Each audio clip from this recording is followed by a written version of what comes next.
जेब में अगर पैसा हो तो क्या कुछ नहीं हो सकता। दोस्तों ये जो लाइन कही है मैंने, ये बेस्ट सूटेड है आईपीएल 2024 के ऑक्शन पर और फ्रेंचाइजी ओनर्स पर भी, जिन्होंने खूब पैसा लुटाया इस बार खिलाड़ियों को खरीदने में। यानी अगर आप देखें तो 10 टीमें हैं टोटल, 72 जो है खिलाड़ी बिके गए, यानी कि टीमों ने 72 खिलाड़ी खरीदे और 232 करोड़ की शॉपिंग हुई है। ये कहीं ना कहीं आंकड़ा हम देख रहे हैं पहली बार जो है बढ़ता हुआ आईपीएल 2024 में। और कहीं ना कहीं तो अगर आप देखो तो मिचेल स्टार्क जैसे एक ऐसे खिलाड़ी हैं जो इतिहास रच देते हैं, मोस्ट एक्सपेंसिव बाय बन जाते हैं आईपीएल के इतिहास में। और ऐसे ही तमाम ऐसे मिचेल स्टार्क के साथ साथ, यानी मिचेल स्टार्क सहित 10 ऐसे खिलाड़ी मैं आपको बताऊंगा जिन्होंने रिकॉर्ड तोड़ दिया है इस बार, यानी कि रिकॉर्ड तोड़ उनको पैसे मिले हैं, यानी कि उनकी जेबें पूरे तरीके से भर चुकी है। पर लेकिन दोस्तों फ्रेंचाइजी ओनरों को कहीं ना कहीं ये सोच भी आई होगी उनको खरीदने के बाद कि क्या हमने ये डिसीजन सही लिया है या गलत लिया है, यानी कि क्या हमने ये जो बाय करी है एक प्लेयर के रूप में, मौजूदा प्लेयर के रूप में, क्या ये वाइज बाय है,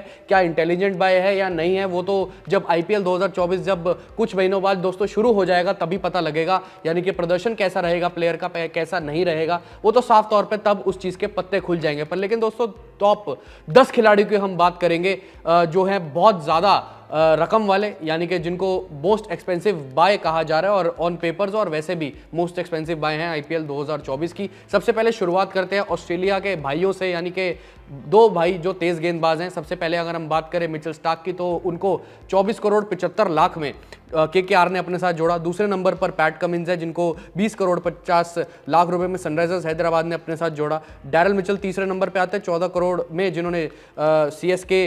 ने अपने साथ जोड़ा। पर लेकिन अगर हम चौथे नंबर की बात करें तो हर्षल पटेल जिनको 11 करोड़ 75 लाख रुपए में पंजाब किंग्स ने जोड़ा। पांचवें नंबर पर अल्जारी जोसेफ, छठे पर स्पेंसर जॉनसन, समीर रिजवी सातवें पर, आठवें पर रीली रूसो और 9वें पर शाहरुख खान और 10वें पर रोमन पॉवल, जिनको राजस्थान रॉयल्स ने अपने साथ जोड़ लिया। खास बात तो दोस्तों कहीं ना कहीं यही आती कि इसमें सिर्फ 3 भारतीय हैं, जिसमें से 2 अनकैप्ड, यानी 2 अनकैप्ड की अगर मैं बात करूं तो एक शाहरुख खान और एक समीर रिजवी, जिनको 8 करोड़ 40 लाख रुपए में सीएसके ने जोड़ लिया है। अगर हम बात करें दोस्तों शाहरुख खान की तो शाहरुख खान को भी 7 करोड़ 4 लाख रुपए में, यानी कि 7 करोड़ 40 लाख रुपए में गुजरात टाइटंस ने अपने साथ जोड़ लिया। और एक कैप्ड खिलाड़ी बस है भारतीय ओवरऑल, जो अगर हम इस 10 जनों की लिस्ट में देखें या 10 खिलाड़ियों की लिस्ट में देखें तो सिर्फ एक कैप्ड भारतीय है, वो है हर्षल पटेल, जिनको 11 करोड़ 75 लाख रुपए में पंजाब किंग्स ने अपने साथ जोड़ लिया। यानी कि अगर आप 10 पूरी लिस्ट देखें टॉप एक्सपेंसिव बाइज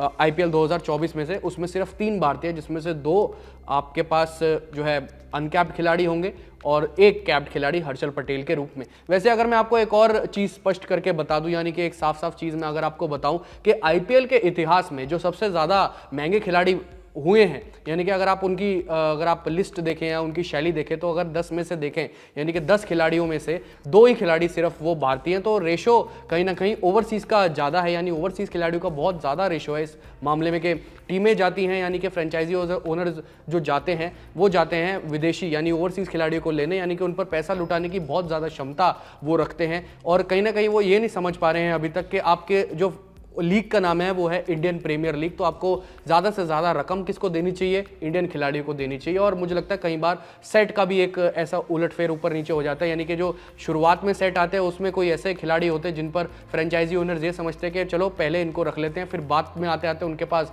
फ्रेंचाइजी ओनरों के पास पैसे नहीं बचते। कुछ टॉप जो है चाहे इंडियन डोमेस्टिक खिलाड़ियों की बात करो या इंडियन कैप खिलाड़ियों की बात करो, उनको लेने के लिए। पर दोस्तों आपको क्या लगती है वजह सबसे बड़ी कि एक्सपेंसिव खिलाड़ियों में सिर्फ ओवरसीज का इनाम आता है, हमेशा साल दर साल यही चलता रहा है, भारतीय खिलाड़ियों का नाम क्यों नहीं आता उसमें? अगर हम बात करें, अगर आप बात करो रोहित शर्मा, जसप्रीत बुमराह, अगर आप बात करो रिंकू सिंह, ये सब की, इनको जो रिटेन किया गया जिस प्राइस में, वो प्राइस बहुत कम है। पर लेकिन ओवरसीज खिलाड़ियों की बात करो तो इनसे बहुत ज्यादा में उनकी खरीद हुई है, यानी कि उनको बाय इतने ज्यादा रकम में किया गया है। पर अपनी राय दोस्तों कमेंट सेक्शन में जरूर बताएं, मैं जानना चाहूंगा इस पे आपका ओपिनियन। फिलहाल अभी के लिए इस वीडियो में इतना ही।